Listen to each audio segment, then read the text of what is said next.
Well, today we wanted to do a video to give you some tips on how to keep warm in the cold weather and also review some of the gear that we use in order to do that. When you're going out deer hunting, one of the things that's most critical and affects most people's levels of success is their ability to stay on stand for multiple hours at a time. If you get cold, it makes it very hard to sit still, and then ultimately you'll get down and you might miss that buck that you've been waiting for all year long. So these tips will help you to try to stay warmer while you're in the stand to give you a better chance at that buck. Now, one of the things that is most important to realize when you're deer hunting is when you get cold, a lot of times people talk about their hands or their feet getting cold first.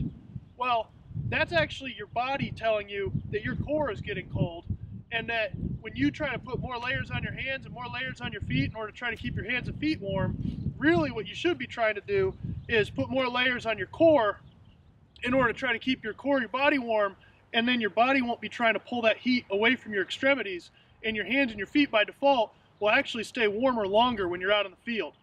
So when we're out there, basically, depending on how cold it is, we go with very light layers, and you try to layer up with loose layers depending on whether it's going to be windy, cold, snowing, raining, all those types of things you need to be ready for. What's critical is to make sure that you've got an outer shell that is going to be able to hold up to all of those elements.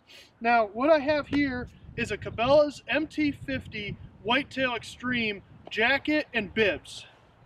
Now, this is the scent log version of it, and you're probably, if you go and look it up, are going to be looking at, holy smokes, I can't believe that you're spending that kind of money on an outfit. But honestly, I got it on sale, and I think I got the top and the bottoms for about $300 to $350 combined. And so what you're going to have to do is, if this is something that you want to wear, just keep an eye out for sales, because they do happen and you can get it for a really good price. You can also save a little bit of money by not getting the scent log version. However, with that said, this is by far the warmest coat and bibs I have ever worn in my life. For the longest time before I got this a few years ago, I would always get cold. And ever since I've gotten this, I can go out hunting in 20-degree weather and literally have nothing but a light sweater and a light 3/4 zip shirt on with some base layers, and this coat and these bibs over top, and on my pants I'd basically have a pair of sweatpants underneath them with my Woody Max muck boots with wool socks depending, and I rarely get cold.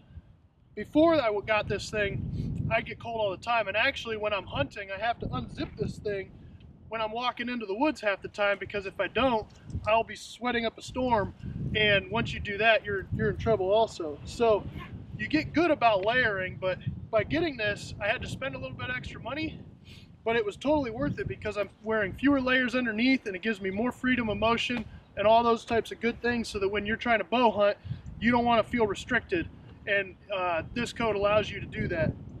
So outside of that, really what you want to do is you want to make sure you have a warm boot. I love the Muck Woody Max boots. They're extremely warm. They have insulation all the way up the leg, and depending on how cold it is, I'll go anywhere from just a regular pair of socks, and then I'll switch to wool socks, and occasionally if it gets really cold I'll wear 2 pairs of wool socks, but rarely need to do that. I would recommend you get one size bigger than what you normally wear in order to add a little bit of extra room for your socks, and having that extra air in there will help to keep your feet warm also.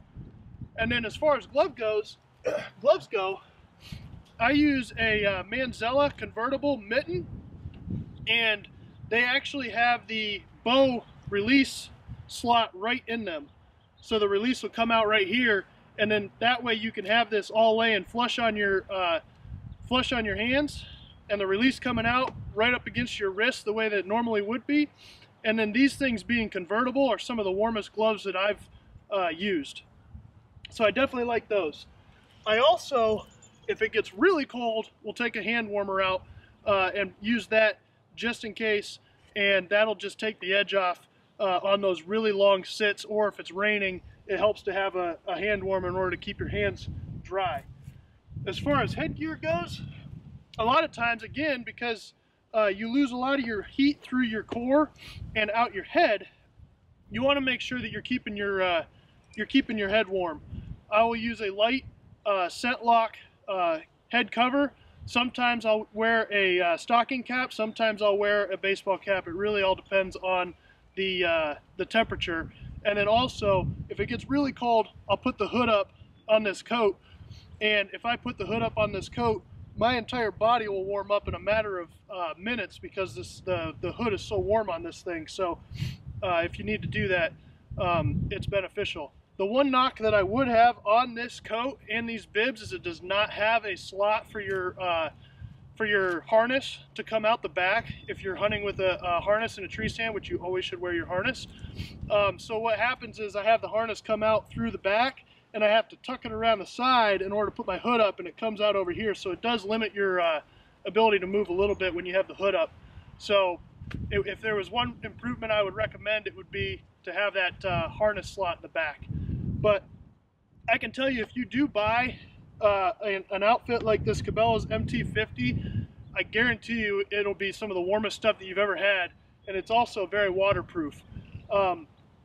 Outside of that, I think that making sure that you keep your core warm will make sure that you keep the rest of your body warm. And then if it gets really cold, you can wear a neck gaiter or something like that in order to try to keep your neck and your face and the wind off your neck and face. But that is going to be something that I wear just occasionally. I think I wore it once this year, to be honest with you. And what that'll do is it'll actually get really, really hot, but that'll go up over top of you, and then you can wear that up over your face, and you can tuck it down into your coat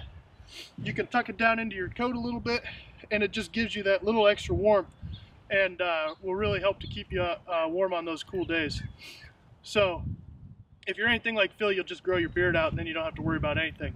But those are our tips on how to keep warm, and also a review of some of the gear that we wear while we're out in the cold weather. I hope you liked this video. If you did, hit the like button, check out some of our hunting videos, subscribe to our channel, and check us out on Facebook and Instagram. Thanks for watching.